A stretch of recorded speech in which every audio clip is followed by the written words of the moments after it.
Download करें जनमत Haryana app. जितने भी पार्टी के सभी साथी हैं उन सभी के साथ बातचीत है और किस प्रकार संगठन को आगे से और मजबूती पे लेके जाए तो उसकी हम रूपरेखा बनाने का काम कर रहे हैं। जो कार्यकर्ता इनेलो को छोड़कर जेजेपी या दूसरे दलों में चले गए थे उनको वापस बुलाने के लिए कोई कार्यक्रम? आओ अंदर बतेरे दिखा दूंगा आपको, आलिए वापस जी। बहुत सारे हमारे कार्यकर्ता साथी हैं वो वापस आ रहे।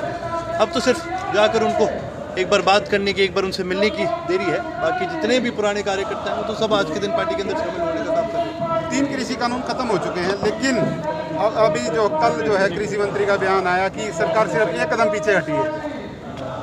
भाई सरकार कोई लड़ाई लड़ रही है क्या? तो पूछ लो एक बार कृषि मंत्री से कि 1 कदम पीछे हटना, 2 कदम आगे कूदना, ये क्या है? कानून आए थे, किसानों को नहीं पसंद और खास करना सरकार की एक जिम्मेवारी बनती है। किसानों का कहना मानना सरकार की जिम्मेवारी बनती है। तो ये बार बार कह देते हैं किसान के हित फलाना धिकड़ा। एक चीज़ इनसे पूछो सरकार से, सरकार को वोट देने वाले कौन थे? इस देश का पेट भरने वाले कौन है? अपनी कमाई में से टैक्स भर भर के इस देश को चलाने वाले कौन है? इस देश के आम नागरिक ही। और जब उन्होंने कह दिया कि भाई हमें नहीं चाहिए, तो ये भाई सरकार का क्या कि छोटे बच्चे हैं जो जिद लगा रखी है इन्होंने। तो ये तो साफ एक चीज़ जाहिर करती है ये सरकार ने कोई जनता के हित में नहीं करी।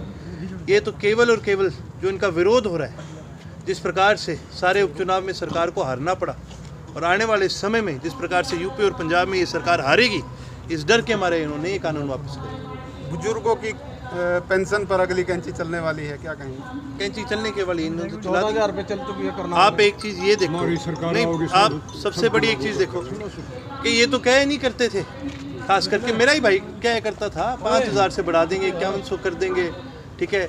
ये बीजेपी की सरकार कहती थी हम बढ़ाने का काम करेंगे। आज इन्होंने जो ये कानून बनाया है कि किसी भी बुजुर्ग की 2 लाख से ऊपर आमदनी हो, मुख्यमंत्री महोदय का परिवार नहीं है। मैं उनको समझा देता हूँ परिवार कैसे चलता है कि ज़्यादातर किसान जो है या ज़्यादातर जो ग्रामीण इलाकों में लोग रहते हैं वहाँ पर जो परिवार है वो इकट्ठा होता है। यानी एक बुजुर्ग है, उनके आगे 4 लड़के हैं, उनके आगे 3-3 लड़के और हैं, तो पूरे परिवार की जो ज़मीन है वो एक बुजुर्ग के नाम ही होती है।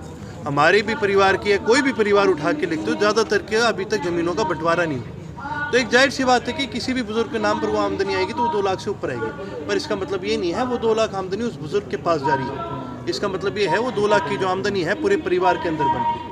ये शायद से सरकार को अभी तक पता नहीं है, RSS वालों को परिवार कैसे चलता है और परिवार का जो समाज के अंदर जो एक रोल होता है उनको अभी तक शायद से समझ में नहीं आया। जो गठबंधन के साथी हैं उनका तो परिवार है, वो तो दबाव डाल सकते हैं सरकार के ऊपर। गठबंधन के साथी तो जूनियर पार्टनर है और गठबंधन के साथी ने तो ये लोग या जनता ही नहीं कह करी, तो बहू है, ये क्या बोलेगी उसके आगे?